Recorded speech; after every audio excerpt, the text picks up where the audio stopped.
कहीं छटनी की खबर तो कहीं छटनी के लिए लेटर, कहीं महीनों से सैलरी नहीं तो कहीं पैसों की जबरदस्त तंगी। इस वक्त देश की कई ई कॉमर्स कंपनियों का यही हाल है। तो क्या ई कॉमर्स कंपनियों का गुब्बारा अब फूटने वाला है? क्या डिस्काउंट देकर ग्राहक बनाने का तरीका घातक साबित हो रहा है? अब आगे ई कॉमर्स में कंपनियां बंद होंगी या बड़े मर्जर्स होते हुए दिखाई देंगे? इस पर आज हम कर रहे हैं एक खास चर्चा, जिसमें हमारे साथ शामिल हो रहा है एक शानदार पैनल। इसमें शामिल है केपीएमजी के पार्टनर इंटरनेट बिजनेस श्रीधर प्रसाद, बिग बास्केट के प्रमोटर के गणेश और बिगफुट रिटेल के सीईओ साहिल गोयल। आप सभी का बहुत स्वागत है। तो श्रीधर प्रसाद साहब, सबसे पहले मैं आपसे ही शुरुआत करता हूं। और ये कार्यक्रम हम क्यों कर रहे हैं? क्योंकि एक के बाद एक खबरें आ रही हैं। Yepme.com से खबर आती है कि करीब 90% लोगों की छटनी हो सकती है। 3 महीने गुजर चुके हैं, कई लोगों को सैलरी नहीं मिली है। स्नैपडील अपने कर्मचारियों को चिट्ठी लिखकर कहता है कि छटनी के लिए तैयार रहिए। प्रमोटर्स ने कह दिया है कि हम अपनी तनख्वाह नहीं लेंगे, 600 के आसपास लोग निकाले जा सकते हैं। तो ये जो कंपनियां एक समय चमक रही थी, बड़े बड़े नाम हमें दिखाई दे रहे थे ई कॉमर्स में, अचानक इसमें तेजी से छटनी होना। और कई उदाहरण हैं, मैं अभी बाकी के नाम नहीं ले रहा हूं। वैल्यूएशंस को लेकर कई दिक्कतें आ रही हैं। ये सब क्यों शुरू हुआ? तो अब देख लीजिए, ये एक एक्यूमुलेटेड प्रॉब्लम है। 5-6 साल से ये हो रहा है कि the focus of these companies were primarily into growing the top line, acquiring customers and acquiring business.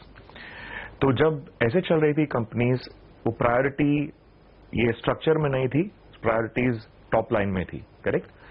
और ये एक सेक्टर है, if I can call it as a sector. इसमें एक रेडीमेड स्ट्रक्चर नहीं थी पहले, एन ऑर्गेनाइजेशनल पिरामिड की क्लैरिटी इन रोल्स की, ₹1 बढ़ने के लिए कितने और लोग चाहिए, ये स्ट्रक्चर्स नहीं थी। और ऑल ये स्टार्टअप जो इंडिया में हुआ, अभी the past 6 months which have grown, ये सब ट्रायल एंड एरर मेथड में उनका बिजनेस मॉडल रिफाइन करते करते आ रहे हैं। तो अभी आप देखोगे, अभी प्रॉब्लम क्या है कि इंडियन कस्टमर्स यूज टू हो चुके हैं कि discounts leads to trigger business and need business I may still go offline and buy. तो unless any of these companies, आपने जो नाम लिया हुआ है, any of these companies are catering to a clear need, और if they are catering to only a trigger based business, इन लोगों का बिजनेस मॉडल अभी बहुत शेकी हुआ है। सो ये शेकीनेस अभी सबको महसूस हुआ है कि अभी कुछ करना है immediately. And this started I think about 2 quarters back, that people are seriously looked into the internal structures, internal models and evaluated how many people do I need to actually deliver, and we have lot of frills have been accumulated in these businesses in the past 2 or 3 years ji. So I would say immediately जो हो रहा है अभी past 2-3 weeks या 1 महीने में, इसका trigger यही हो सकता है कि इन्वेस्टर्स पुश हो रहा है। और बहुत सारे लोग अभी देख रहे हैं कि ये बहुत भयानक बड़ा ऑर्गेनाइजेशन हो गया, इतना बड़ा हो गया है, पिरामिड बहुत वाइड है, और let's relook at all kinds of cost. One of them is the cost of employees. Like cost of employ, वाकई में ये आंकड़े हैं कई कंपनियों के लिए तो 200% उनका जो खर्च है वो कॉस्ट ऑफ एम्प्लॉय है, तनख्वाह देने में जा रहा है। मिस्टर गणेश, क्योंकि आप बिग बास्केट के फाउंडर भी हैं और आप एक सीरियल इन्वेस्टर भी हैं, तो मुझे एक बात बताइए कि जब बड़े बड़े इन्वेस्टर इन कंपनियों में पैसा लगा रहे थे, तो क्या उस वक्त उनको ये नहीं लगा कि जिस दिन हम पैसे का फ्लो रोकेंगे ये दिक्कत आनी है? क्या वो विजन उस समय नहीं था? गड़बड़ कहां हुई? नहीं, देखिए ऐसा है, ये बहुत ज्यादा सेंसेशनलाइज कर रहे हैं। अगर आप देखेंगे, ई कॉमर्स हो, इंटरनेट हो, न्यू एज मॉडल हो, जितने एम्प्लॉयज इन्होंने एम्प्लॉय किए हैं, कितनी एम्प्लॉयमेंट क्रिएट की है, वो लाखों में है। और ये जो ले ऑफ की बात हो रही है या रिट्रेंचमेंट की बात हो रही है, वो कुछ थाउजेंड्स में, हजारों में है। मैं खुश नहीं हूं इससे, लेकिन आई थिंक मीडिया और जो क्रिटिक्स हैं, जो पंडित्स हैं और कंसल्टेंट्स हैं, वो बहुत ही ज्यादा एक्सेस में सेंसिटाइज कर रहे हैं।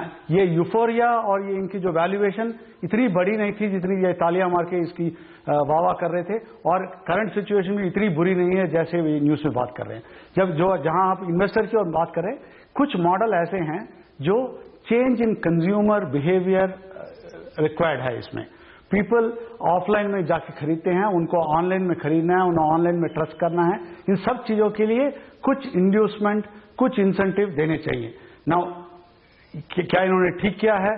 इतने डिस्काउंट देने चाहिए, इतने कॉस्ट स्ट्रक्चर इतना अफोर्ड कर सकते हैं, वो सब इंपॉर्टेंट क्वेश्चंस है। बट ये चीज बताइए, कौन से इंडस्ट्री में, if forget e commerce, manufacturing हो, सीमेंट हो, ट्रेडिशनल इंडस्ट्री हो, हर जगह हमने देखा है कंपनीज ने दूसरे कंट्रीज में गए हैं, एक्सपेंशन किया है, नई फैक्ट्री खोली है, डिमांड कम पड़ गया, फैक्ट्री बंद की है। हर सेक्टर में होता है, हर एंटरप्रेन्योर, हर बिजनेसमैन चाहता है कि ग्रो करे। At the time bold decision लेता है, काफी डिसीजन गलत हो जाती हैं, तब उसको श्रिंक करना पड़ता है। लेकिन ये जो सेंसेशनलाइज कर रहे हैं और फाउंडर्स को, एंटरप्रेन्योर्स को, इन्वेस्टर्स को की निंदा कर रहे हैं कि उन्होंने ठीक नहीं किया, ये नहीं करना चाहिए, ये बहुत गलत बात है। पूरी इंडस्ट्री क्रिएट किया है। क्योंकि ये हम अपनी तरफ से नहीं कह रहे, हम बात कर रहे हैं, मान लीजिए फर्ज कीजिए स्नैपडील का ही एग्जांपल ले लें, तो जो चिट्ठी लिखी है दोनों फाउंडर्स ने अपने एम्प्लॉयज को, उन्होंने खुद उसमें माना है कि हमसे कई गलतियां हो गई, हम समझ ही नहीं पाए और अब हम गलतियों को सुधारना चाहते हैं। खैर, इस पर मैं दोबारा लौटता हूं। साहिल, आप मुझे बताइए, क्योंकि आप सॉल्यूशन भी प्रोवाइड कराते हैं और ई कॉमर्स कंपनियों को बढ़ने में मदद भी करते हैं, आपको क्या फीलिंग आ रही है? क्या वाकई में यहां पर दिक्कतें जो हैं वो बड़ी दिक्कतें हैं, या फिर जैसे मिस्टर गणेश कह रहे हैं कि हर कंपनी के साथ दिक्कतें आती हैं लेकिन आगे हो जाएगा, तो ये फंसने वाला मामला है या निकल जाएंगे? मेरे हिसाब से कुछ हद तक तो मैं उनसे सहमत हूं उनकी बात से कि किसी भी बिजनेस को ग्रो करने के लिए उसमें इन्वेस्ट करना चाहिए, पर मेरे हिसाब से एक बैलेंस्ड अप्रोच बहुत जरूरी है। किसी भी बिजनेस में जब तक उसकी यूनिट इकोनॉमिक्स और financial architecture correctly built up नहीं है, वो बिजनेस को इन्फिनिटली स्केल करते रहना, एक वैनिटी नंबर जैसे जीएमवी को चेस करते रहना, उन चीजों के पीछे जाते रहना और सिर्फ वैल्यूएशन बढ़ाते रहना, वो एक सोल्यूशन नहीं है। But at the same time कोई भी बिजनेस को टेक ऑफ करने के लिए कुछ हद तक इन्वेस्टमेंट लगती है, कुछ हद तक ट्रिगर बनाना पड़ता भी है। और अगर हम एक बात समझें तो जो भी पिछले 4 साल में 5 साल में हुआ है ई कॉमर्स में, ये सारी इन्वेस्टमेंट से जो एक बहुत बड़ा चेंज हुआ है वो ये हुआ है कि अब कंज्यूमर्स ऑनलाइन आके खरीद पा रहे हैं। हम लोग अपने बिजनेस में सेलर्स को इनेबल करते हैं, उनको डायरेक्टली कनेक्ट करने की कोशिश करते हैं बायर से। आज से 4-5 साल पहले वो बायर्स एग्जिस्ट नहीं करते थे उनके लिए, पर क्योंकि आज ये लैंडस्केप चेंज कर दिया गया है, whether it is due to the investment और whether due to change in the demographics of the country, even then ये जो चेंज लाया गया है उसके लिए ये इन्वेस्टमेंट भी लगी है। But at the same time मैं बहुत स्ट्रांगली बिलीव करता हूं कि अगर एक बिजनेस अपनी बॉटम लाइन को देख के चले और डिसीजंस उस हिसाब से ले कि उसके हिसाब से अगर वो पैसा बनता है तो ही इन्वेस्टमेंट करे और उसको every now and then check में रखे, वो सोल्यूशन मेरे हिसाब से ज्यादा तरीका है। That is actually the core of doing any business, चाहे वो कोई भी इंडस्ट्री में हो। राइट, बड़ा अच्छा आपने कहा कि क्या आपको करना है ये डिसाइड करना चाहिए। जो मैं उदाहरण दे रहा था यहां पर कि अब समझ में आया है स्नैपडील के जो फाउंडर्स हैं उनको कि उनसे गलती हुई है, तो श्रीधर साहब अब ये गलती को सुधारना कितना आसान होगा? वो जो कह रहे हैं वो क्या छटनी कर देने से, थोड़ी कॉस्ट कटिंग कर देने से, थोड़ा सा आप लोगों को निकाल देने से क्या ये समस्या हल हो जाएगी, या समस्या उससे कहीं ज्यादा बड़ी है? नहीं, उससे सही बड़ी नहीं है, बिकॉज अभी आप देखोगे investors and the promoters have work together a lot in India, और I think they have got a clarity on the problem at hand and what is the way forward requirement. तो मेरे हिसाब से अभी 2 quarters में ये सब जो आप बात कर रहे हैं ये प्रॉब्लम्स ठीक होना चाहिए, because clarity is what is more important. And I think earlier what he said about unit economics, the emphasis on unit economics is pretty high today. And I told you, people is only one of the costs which is impacting, right? तो business चलाने का जो cost होता है बाकी का, whether it be rent, whether it be warehouse, whether it be cost of supply chain, whether it is cost of marketing, it is not just in people are looking at it. It is in all these costs. The promoters of all the large companies are actually looking at whether we need to spend this much at all, or is there a better way to do it. तो अभी that is the focus I see in most of the large players in India. कि अभी देखेंगे कि get our business model right. अभी 6 साल हमने try किया है, इतने सारे इंडियंस को ऑनलाइन लेके आए, the demand is there, now let's get the business right. That is what the focus I am seeing in all these people. Mister Ganesh, जो एक शुरू से सवाल उठता था कि जो ये डिस्काउंट देने का तरीका ये बहुत लंबा नहीं चल सकता, ये कई बार इस बिजनेस मॉडल पे सवाल भी उठे. तो देखिए, जब तक आप, और ये दिखता भी एविडेंट भी है कि जब तक आप डिस्काउंट ऑफर करते हैं तब तक तो लोग आते हैं. बीच में सरकार नियम भी ले आई थी कि आप बड़े डिस्काउंट नहीं दे सकते, और जैसे ही कंपनियों ने डिस्काउंट देने बंद किए, सेल्स ड्रॉप हुए. एक नहीं तो दूसरे रास्ते से घुमा के कान पकड़ा और फिर से डिस्काउंट हम देख रहे हैं, एक के बाद एक सेल लगना शुरू हो गई है. तो क्या यही तरीका है, और अगर ऐसा है तो डिस्काउंट से कब तक बात चलेगी?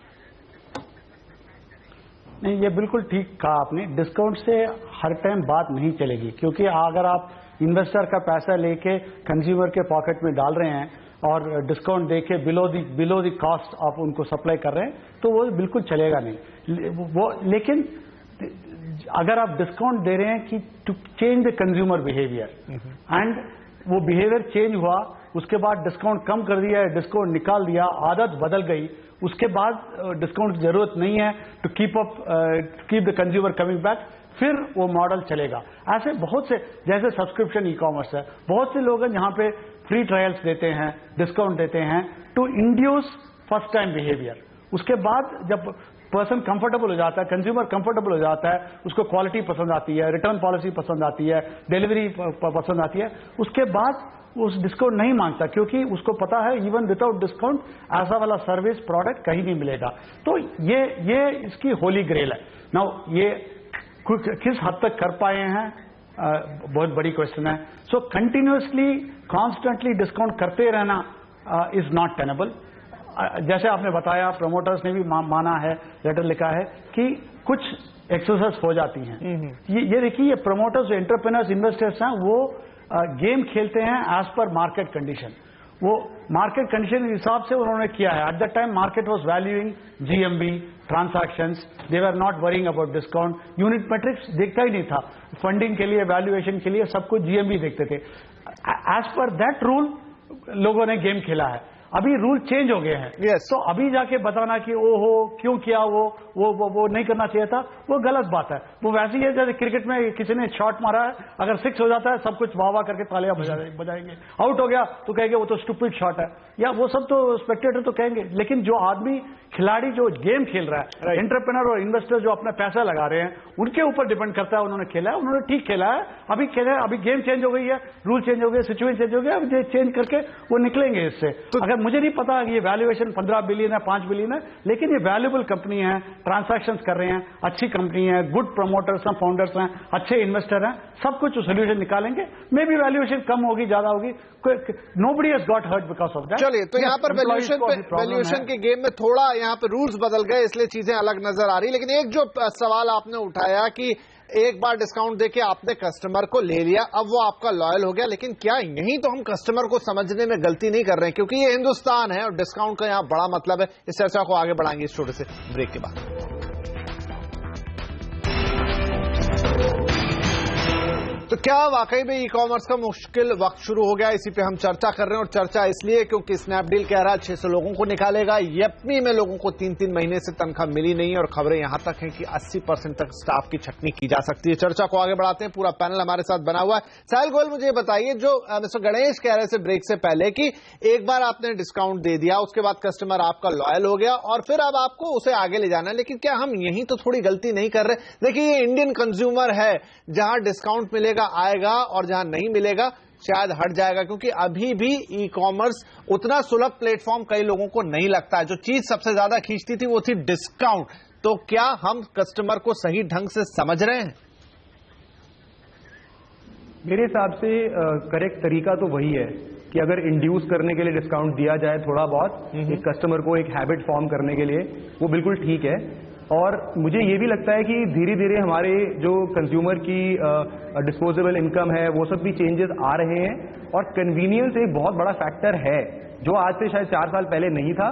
तो चाहे आज हम कह सकते हैं कि एक लार्ज मेजॉरिटी की ऑनलाइन शॉपिंग डिस्काउंट लेड होगी, साथ साथ में बहुत सारे ऐसे कंज्यूमर्स भी ऑनलाइन जा रहे हैं जो डिस्काउंट के लिए नहीं जा रहे हैं। हमारे पास खुद उदाहरण है अपने प्लेटफॉर्म पे, जहां पे हम 2-2.5 लाख ट्रांजैक्शन प्रोसेस करते हैं, जहां कोई डिस्काउंटिंग नहीं होती है। तो ऐसा नहीं है कि कंज्यूमर्स को सिर्फ डिस्काउंट ही चाहिए। अब वो कितना प्रपोर्शन डिस्काउंट की वजह से हो रहा है, कितना प्रपोर्शन एक्चुअली नीड की वजह से हो रहा है, वो तो टाइम बताएगा।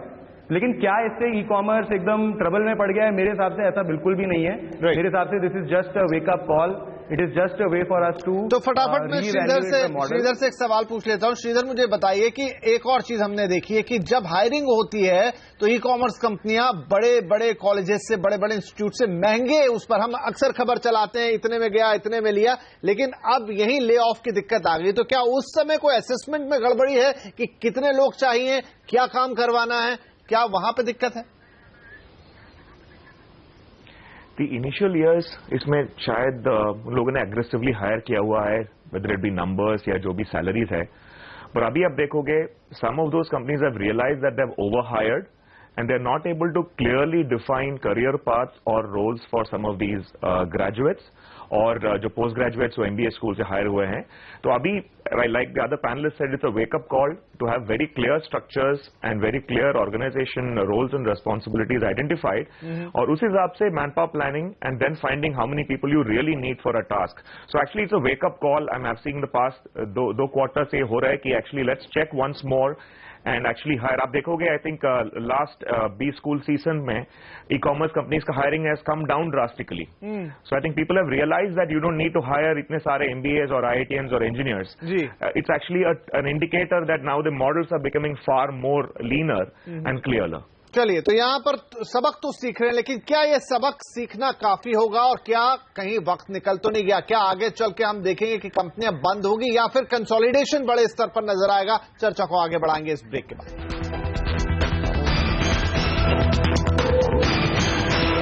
ई कॉमर्स का मुश्किल वक्त शुरू, क्योंकि संकेत ऐसे मिल रहे हैं कि कई कंपनियों में छटनी होगी तो कई में शायद काम बंद भी हो सकता है. पैसों की तंगी है, नए फंडिंग्स इतनी आसानी से मिल नहीं रहे हैं और लग रहा है कि ई कॉमर्स का गुब्बारा कुछ फूटता हुआ नजर आ रहा है, एटलीस्ट इसकी हवा कम हो रही है. हमारे सभी पैनलिस्ट हमारे साथ बने हुए हैं. गणेश साहब, आप मुझे बताएं कि अब जो स्थिति बन रही है, हमने यपमी की बात की जहां पर 3 महीने से तनख्वाहें मिली नहीं है और छटनी की तलवार लगातार लटक रही है, और हमने और भी कंपनीज की बात की, वैल्यूएशंस की बात की. मुझे बताइए कि आगे चलते हुए क्या सिनेरियो दिख रहा है? क्या कुछ कंपनियां बंद भी होंगी, ये तय है? कोई बड़े लेवल का कंसोलिडेशन होता हुआ दिखेगा? क्या नजर आएगा आने वाले वक्त में ई कॉमर्स में?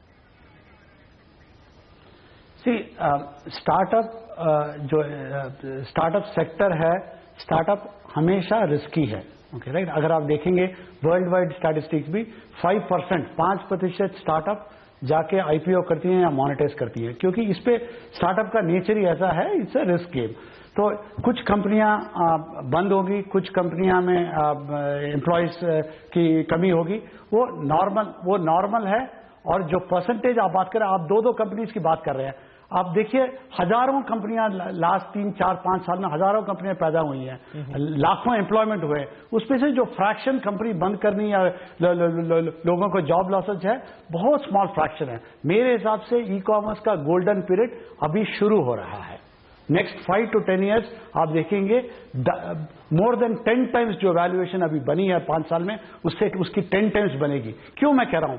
अगर आप डीमोनेटाइजेशन के हिसाब से देखेंगे, डिजिटल पेमेंट्स देखेंगे, पेमेंट वॉलेट्स देखेंगे, जियो की लॉन्च देखेंगे, सब देखेंगे, तो कॉमन मैन ट्रांजैक्शन कर रहा है. चलिए, तो आपको लग रहा है कि अभी गोल्डन पीरियड समय, मेरे पास थोड़ा समय कम है, इसलिए मैं श्रीधर प्रसाद साहब 30 सेकंड में बस मुझे इतना बताइए कि ये जो अभी की मौजूदा स्थिति है जिसमें हम सब कुछ डावाडोल सा देख रहे हैं, ये कब तक ठीक होती नजर आएगी?